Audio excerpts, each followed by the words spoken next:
بسم اللہ الرحمن الرحیم ورفعنا لک ذکرک۔ سیرت النبی صلی اللہ علیہ وسلم میں ہم ذکر کر رہے تھے غزوہ تبوک کا۔ تبوک سے واپسی، وہاں پہنچ کر معلوم ہوا کہ تبوک کے چشمے میں پانی بہت کم ہے، لشکر کی ضرورت اس سے پوری نہیں ہو سکتی۔ نبی کریم صلی اللہ علیہ وسلم نے اس میں سے اپنے دست مبارک میں پانی لیا اور اس کو منہ میں لے کر واپس چشمے کے دہانے پر کلی کر دی۔ چشمہ اسی وقت ابلنے لگا اور پورا بھر گیا۔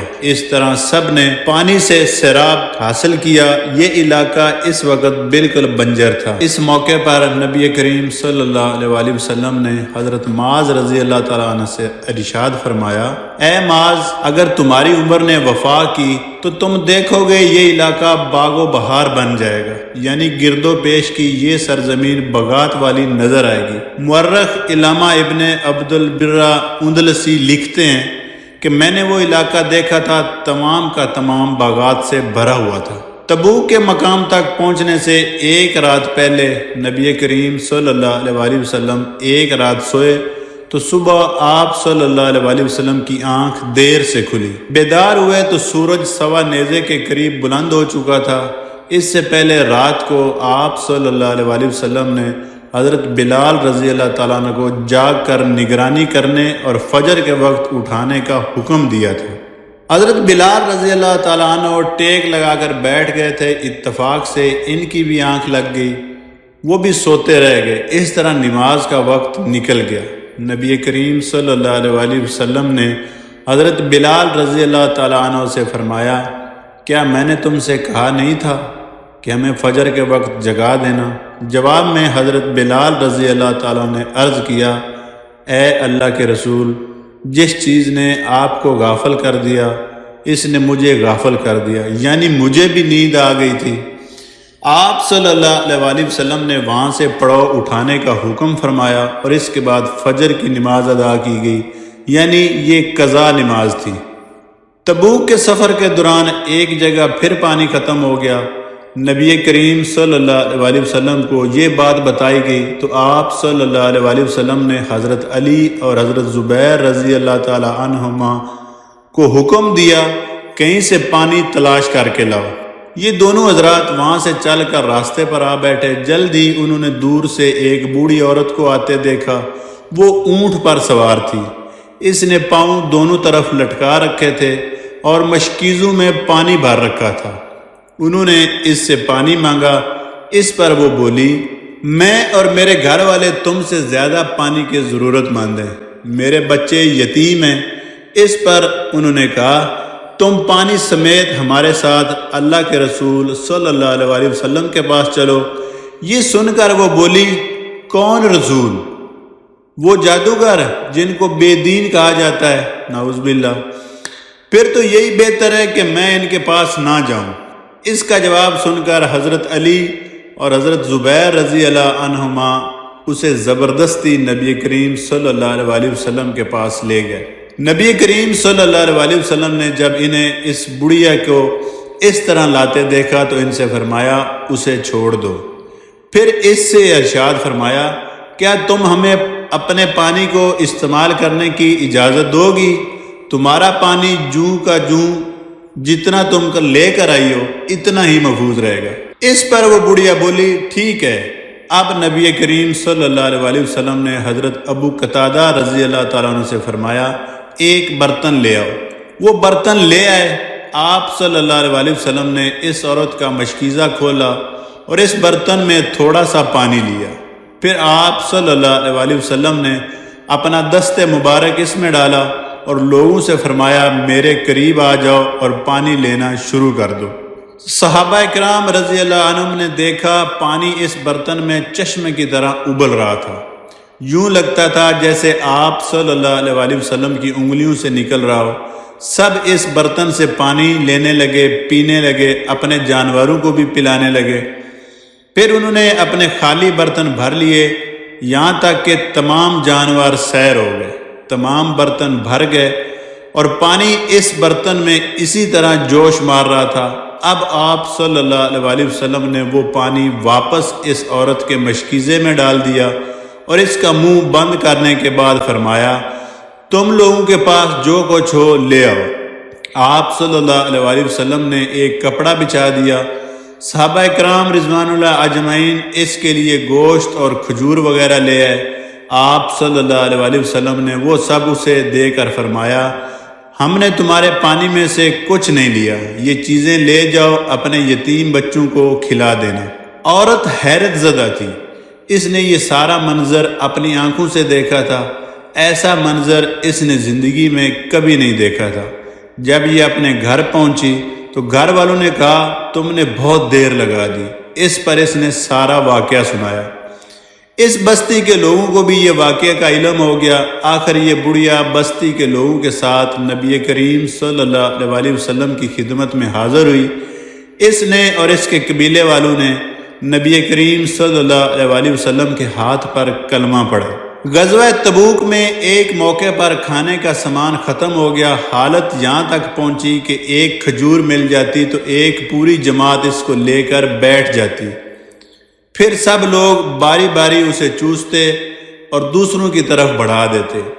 آخر لوگوں نے عرض کیا اگر آپ اجازت دیں تو ہم اپنے اونٹ ذبح کر کے کھا لیں۔ اس پر حضرت عمر فاروق رضی اللہ تعالی عنہ نے کہا، اے اللہ کے رسول، اگر آپ نے یہ اجازت دے دی تو سواری کے جانور ختم ہو جائیں گے۔ آپ ان سے فرمائیے کہ جس کے پاس بھی کوئی بچی ہوئی چیز ہو وہ لے آئے، پھر آپ اس خوراک میں برکت کی دعا کریں۔ چنانچہ ایسا ہی کیا گیا، ایک کپڑا بچھایا گیا، جس کے پاس کوئی چیز تھی وہ لے آیا۔ جب سب چیزیں کپڑے پر جمع ہو گئیں تو آپ صلی اللہ علیہ وسلم نے ان میں برکت کی دعا کی اور فرمایا، اب تم لوگ اپنے اپنے برتن اس خوراک سے بھر لو۔ سب اپنے برتن بھرنے لگے، سب نے خوب سیر ہو کر کھایا بھی اور برتن بھی بھرے۔ پورے لشکر میں کوئی برتن ایسا نہ رہا جو بھر نہ لیا گیا ہو۔ تبوک کے مقام پر پہنچ کر نبی کریم صلی اللہ علیہ وسلم 10-15 دن ٹھہرے۔ رومی چونکہ اسلامی لشکر سے خوفزدہ ہو گئے تھے، اس لیے مقابلے پر نہ آئے اور اس طرح تبوک کے مقام پر جنگ نہ ہو سکی۔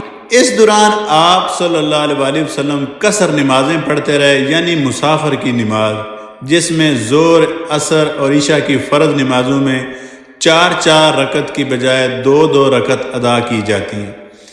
آخر تبوک سے واپسی کا سفر شروع ہوا۔ راستے میں چند منافقوں نے نبی کریم صلی اللہ علیہ وسلم کو کھائی میں دھکا دے کر قتل کرنے کی سازش تیار کی، لیکن ان کی سازش کی اللہ تعالیٰ نے آپ صلی اللہ علیہ وسلم کو وحی کے ذریعے خبر دے دی۔ اس طرح ان کی سازش ناکام ہوئی۔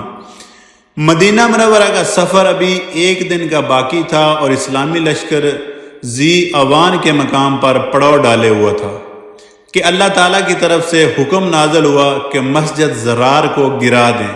یہ مسجد منافقوں نے بنائی تھی، وہ اس مسجد کو اپنی سازشوں کا مرکز بنانا چاہتے تھے۔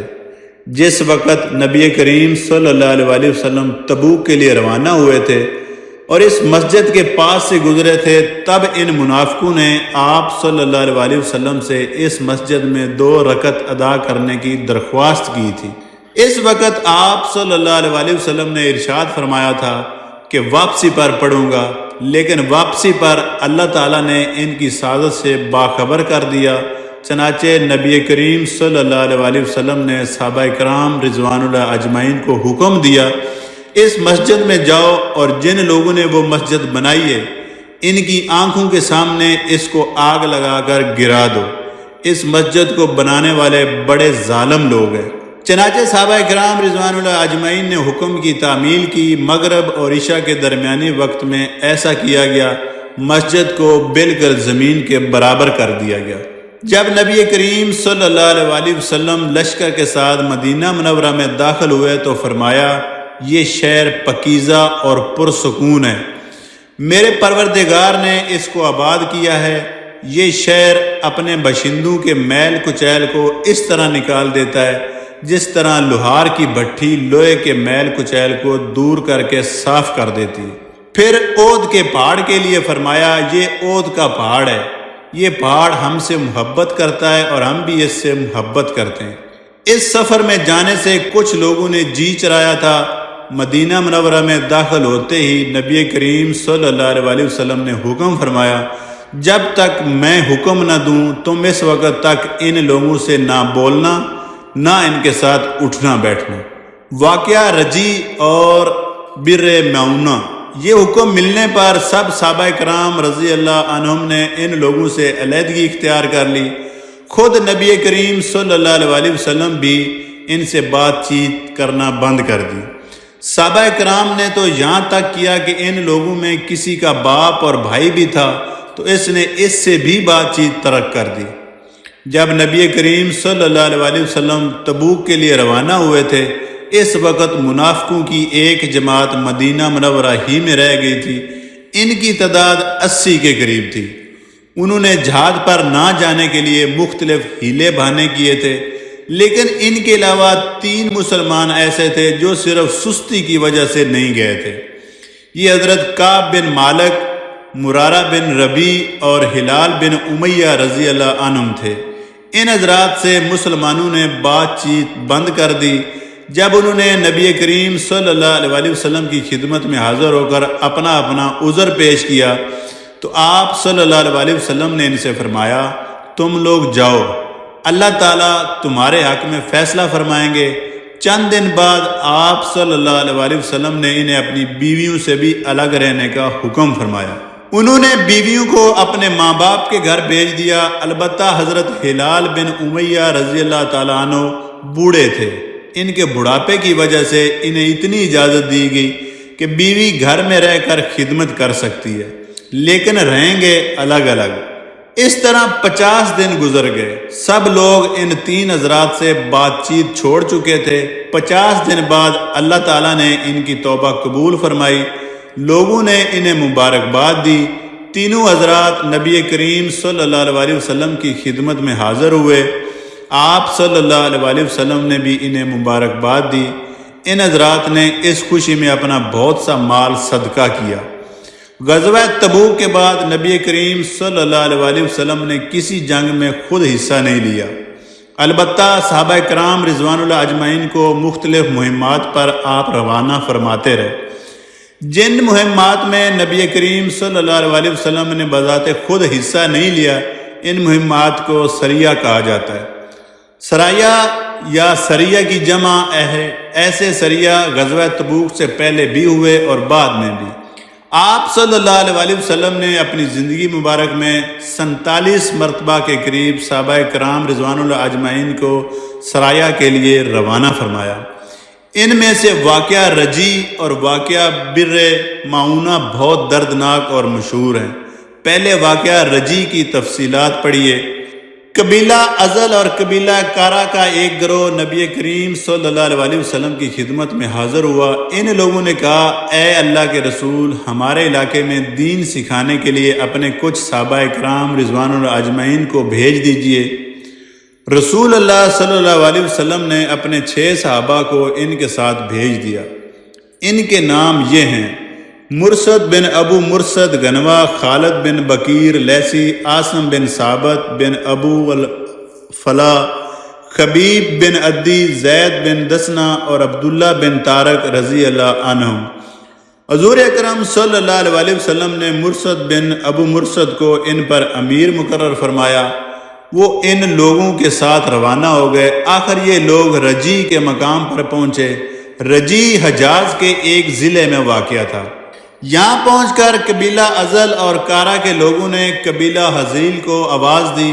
قبیلہ حزیل کے لوگ فوراً آ گئے، گویا سازش پہلے ہی تیار کر لی گئی تھی۔ یہ لوگ انہیں سازش کے تحت لائے تھے۔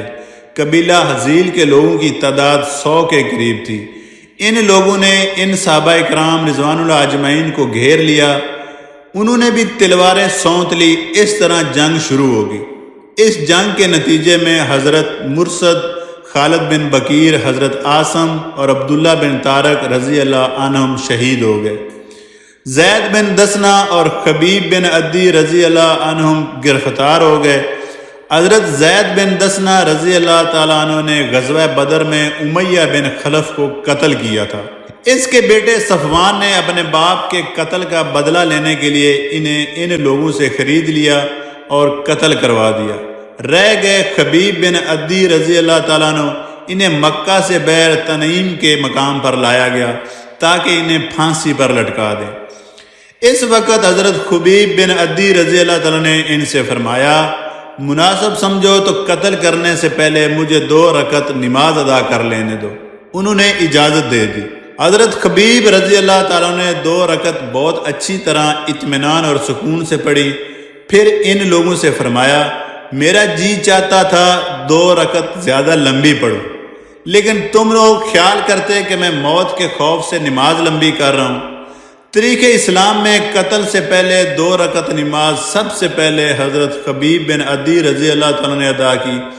اس کے بعد آپ کو پھانسی کے تختے پر کھڑا کیا گیا اور اچھی طرح باندھا گیا۔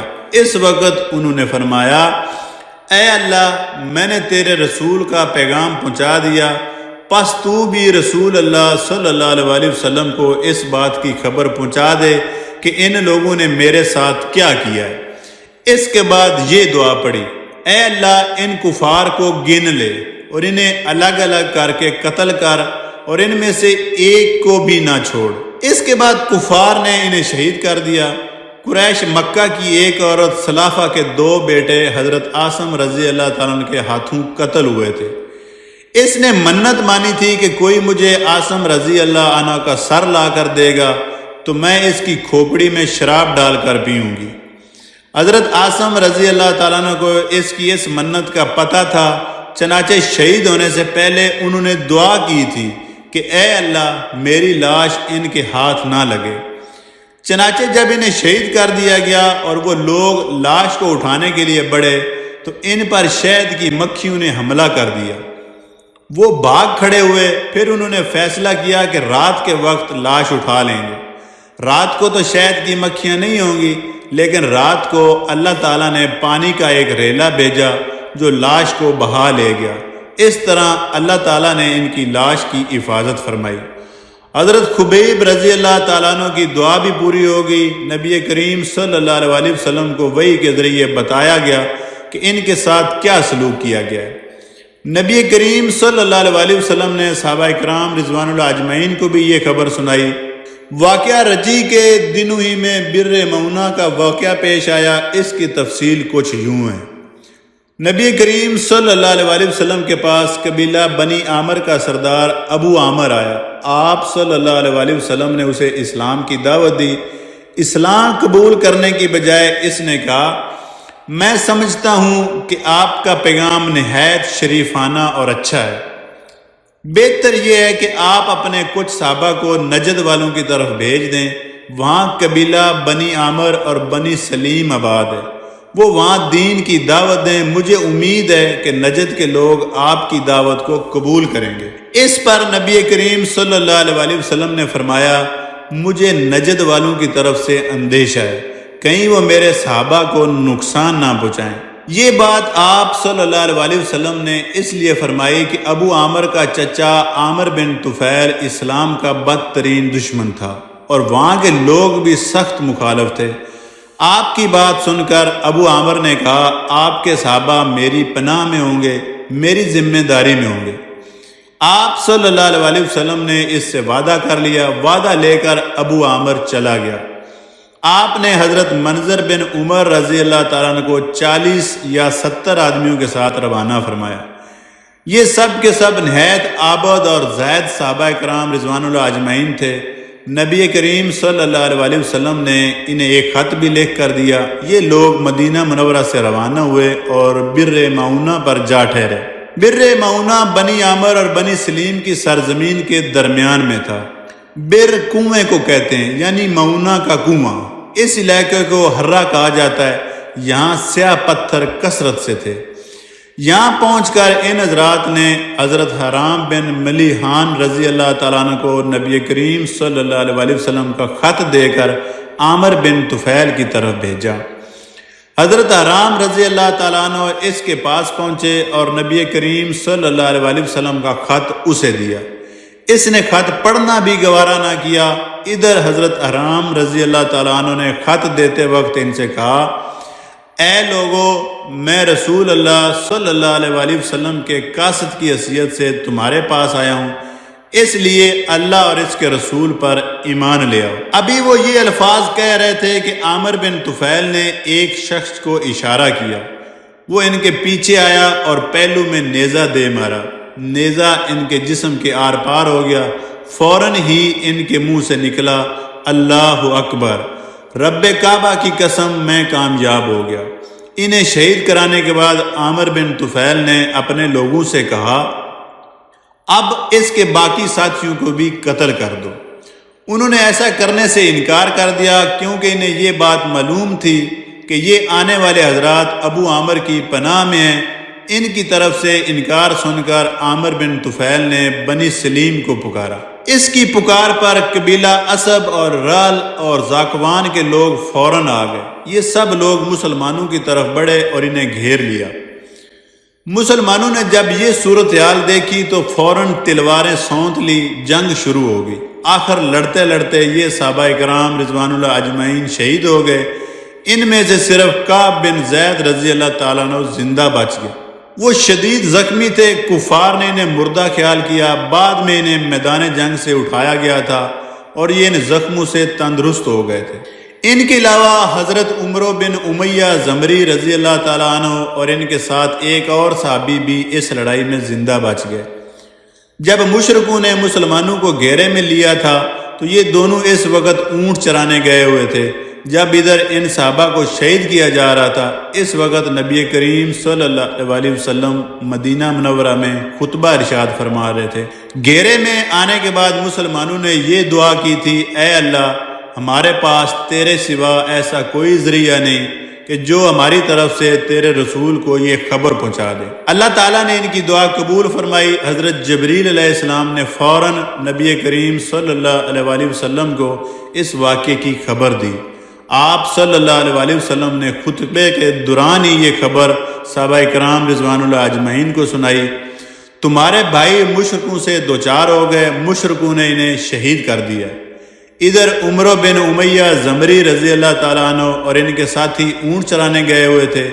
ان دونوں نے پڑاؤ کی طرف مردار خور پرندوں کو منڈلاتے دیکھا تو پریشان ہو گئے، سمجھ گئے کہ کوئی خاص واقعہ پیش آ گیا ہے، چنانچہ یہ فوراً اپنے ساتھیوں کی طرف روانہ ہوئے۔ اس وقت تک صحابہ کرام رضوان اللہ اجمعین کے قاتل وہیں موجود تھے۔